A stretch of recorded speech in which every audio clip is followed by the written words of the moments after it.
Sebuah piramida memiliki alas berbentuk persegi, sudut-sudutnya dibentuk oleh titik 5 titik ya. Jadi warna biru ini sisi ini ya, sisi dari piramidanya.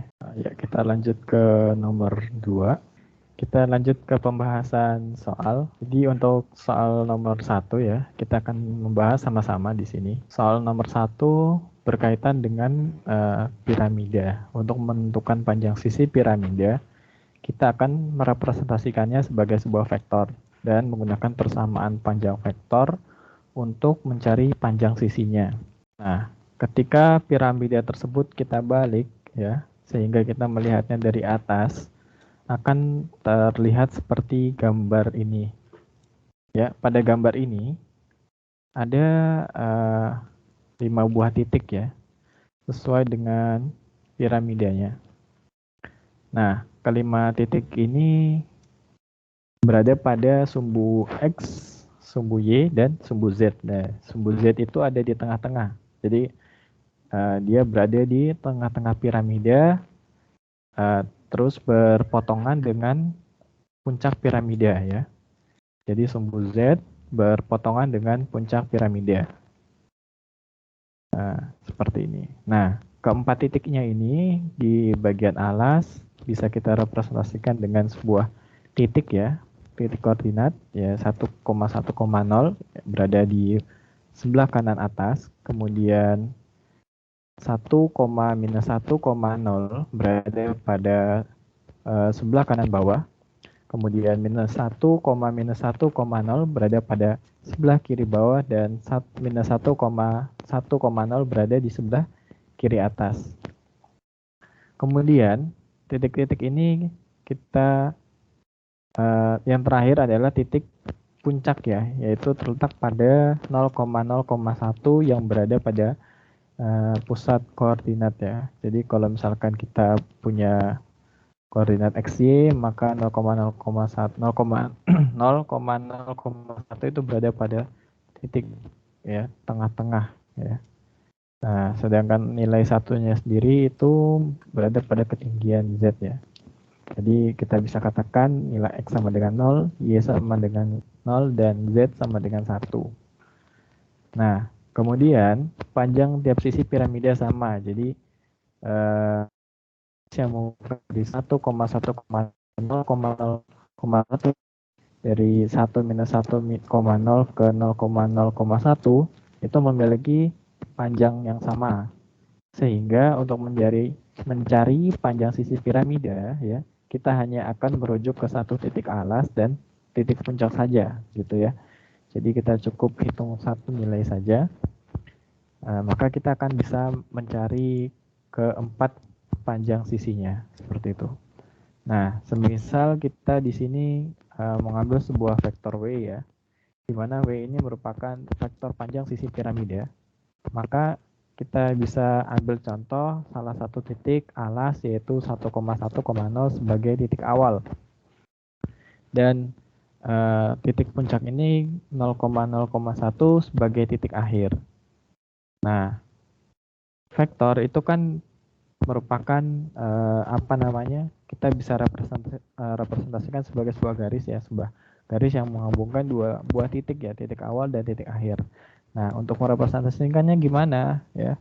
Merepresentasikannya itu yang akhir, nilai titik akhir yaitu titik puncak dikurangin titik awal ya. Jadi W ini kita bisa representasikan sebagai pengurangan posisi koordinat puncak dikurangin koordinat pada titik alas ya. Jadi titik puncaknya koordinatnya 001, sedangkan alasnya 110. Nah, kita kurangin 0,1 sampai dengan -1, 0 kurangin 1 -1, dan 1 kurangin 0 sampai dengan 1. Nah, kemudian setelah itu kita akan mencari panjang ya, panjang dari vektor itu. Nah, kita ingat bahwa panjang suatu vektor V, misalkan kita punya vektor V yang punya 3 elemen, dapat kita tulis panjangnya sebagai akar kuadrat dari V1 kuadrat plus V2 kuadrat plus V3 kuadrat. Maka kita akarkan ya, untuk mencari panjangnya. Kita akarkan ketiga elemen di dalamnya. Nah, maka dari rumus tersebut kita dapat mencari panjang vektor W sebagai berikut. W sama dengan akar dari W1 kuadrat plus W2 kuadrat plus W3 kuadrat. Ya, jadi masing-masing elemennya kita kuadratkan, kemudian kita akar.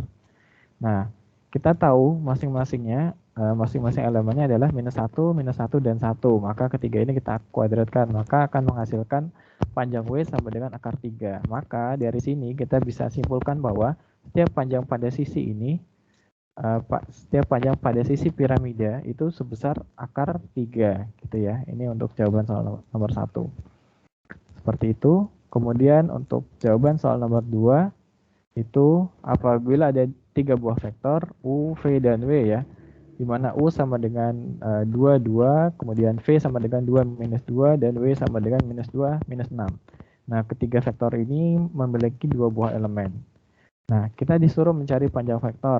Panjang vektor W dapat dihitung dengan akar dari 2 kuadrat plus 2 kuadrat ya, sama dengan akar 8 sama dengan 2 akar 2. Jadi kan kita pisah ya, akar 8 itu kita bisa pisah sebagai 4 akar 4 kali akar 2. Akar 4 kan sama dengan 2 ya, jadi 2 akar 2. Kemudian panjang vektor V minus W dapat dihitung sebagai berikut. Jadi kita kurangin dulu vektor V dan vektor W ya. Vektor V 2 minus 2 dan vektor W sama dengan minus 2 minus 6, maka akan menghasilkan nilai 4. Jadi suatu vektor baru yang bernilai 4. Nah, kemudian kita kita cari panjangnya dengan cara menggunakan akar kuadrat ya.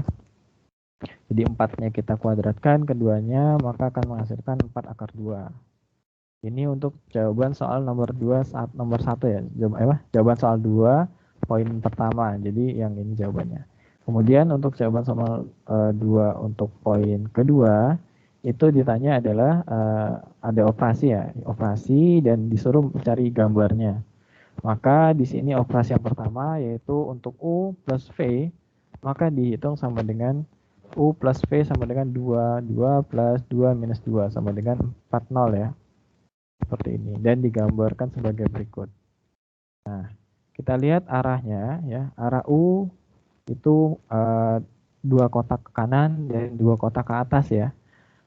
Maka dia akan tergambarkan seperti gambar biru gitu ya. Ini untuk vektor U. Sedangkan untuk vektor V ya, itu kita gambarkan sebagai 2 ke kanan dan 2 ke bawah ya. Atau 2 ke bawah artinya apa? Minus 2 ya. Maka kita gambarkan seperti pada gambar panah warna hijau ya. Seperti ini. Nah, kombinasi keduanya yaitu gimana caranya? Kita pindahkan, kita geser nih ya. Kita geser si vektor V ke ujung dari vektor U. Jadi ujung panahnya kita geser ke atas ya. Maka akan menghasilkan sebagai berikut ya.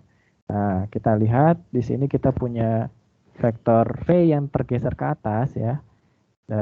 Dengan panjang dan arah yang sama, maka hasil akumulasi atau hasil penjumlahan antara vektor U dan vektor V menghasilkan vektor yang panjangnya 40 ya. Jadi 4 ke kanan dan 0 ke atas atau ke bawah. Jadi dia berada pada garis ya, pada sumbu X ya.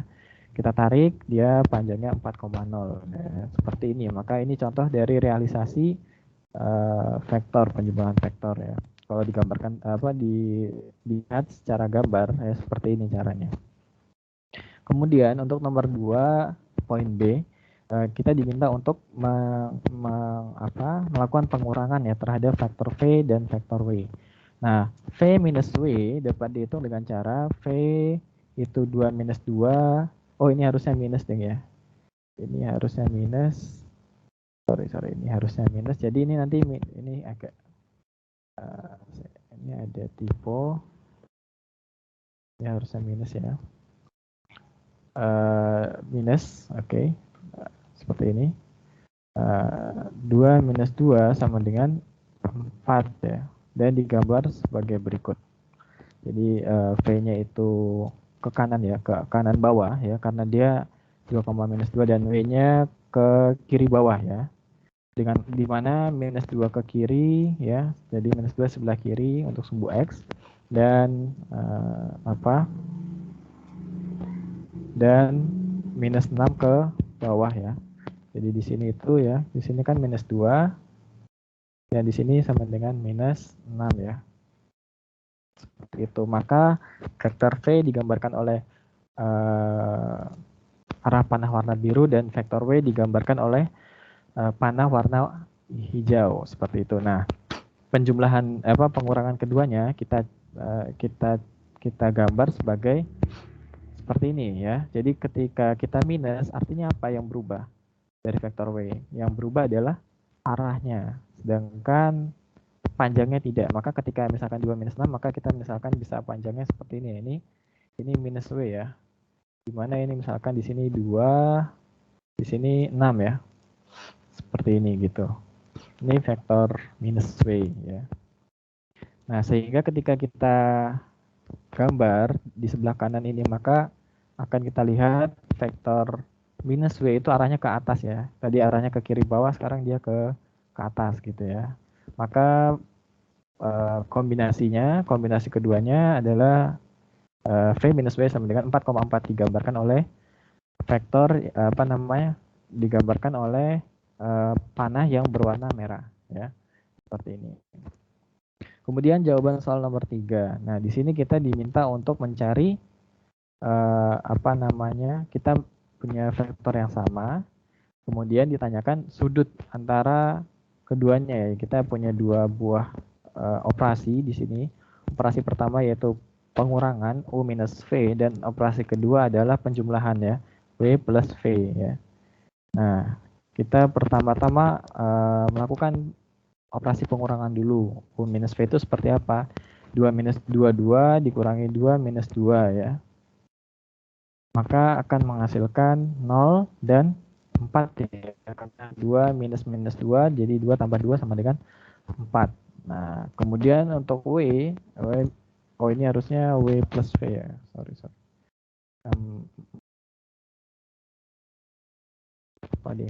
W plus V ya, harusnya W plus V, ini ada yang typo.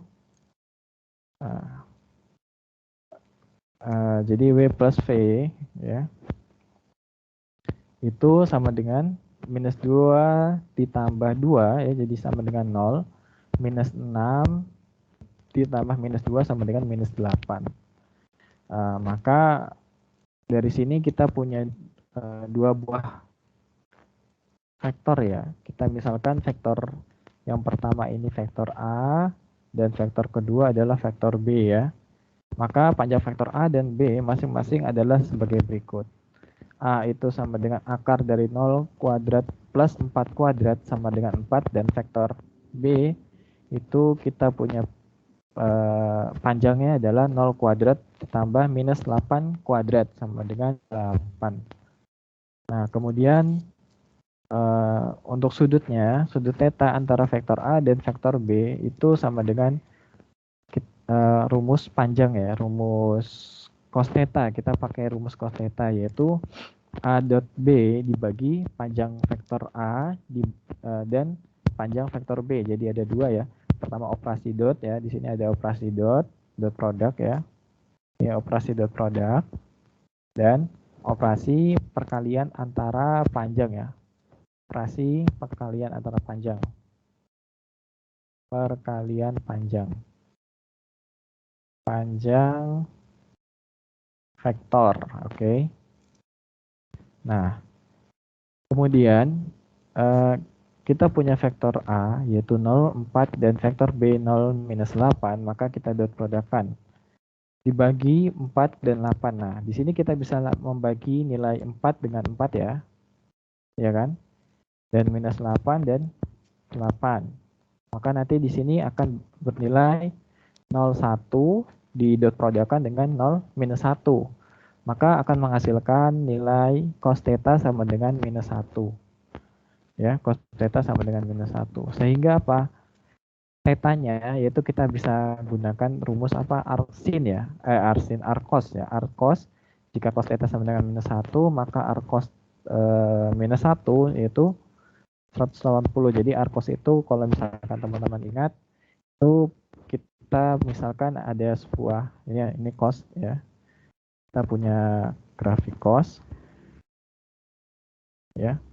Nah, ini kita punya sudutnya di sini ya. Kita punya di sini 0 derajat ya, atau kita 0.